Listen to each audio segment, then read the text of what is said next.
Hi everyone, welcome to DDES9902, Human Dimensions in Immersive Environments. My name is Matt Cabanag. I'll be teaching you for this term. I just wanted to take this opportunity to set the tone for the rest of the term. Immersive design is an incredibly interdisciplinary field. If you look at what's needed to create immersive experiences, we see humanity's most noble pursuits come together in one place. Mathematics, biological sciences, psychology, music, drama, literature, engineering, the list goes on. This can easily become overwhelming. What we try to do in this unit, and indeed the whole degree, is to make sense of all this so it's not so overwhelming. In fact, being at the nexus of all of these fields can be really exciting and rewarding. In Human Dimensions, we specifically look at human factors involved in immersive experiences, both from the perspective of us as the creators, and perhaps more importantly, our audience.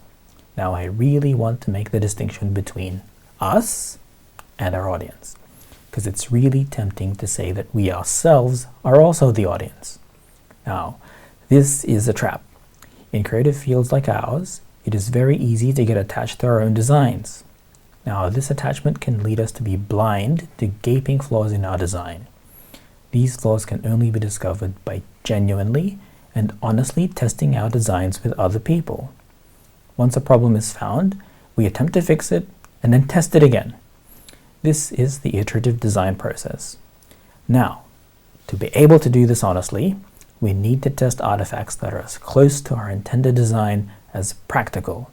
So for us in this unit, this means using functional digital prototypes. Now, I know this sounds daunting to some of you, but you will be surprised at just how easy things have become, so don't worry. Last year, non-technical students with varied backgrounds like accounting, graphical design, arts, made some really wonderful prototypes. So you can do it too. Through making, testing, discovering design flaws, and then fixing them, we can better understand the complex principles that we will be studying. And as a bonus, you get a practical skill giving you an advantage to those other designers who can't create digital prototypes. So it's a win-win situation. So let's learn a lot, have a ton of fun, and practice good design. If you ever need any help, please don't hesitate to contact me. And that's it. See you in class.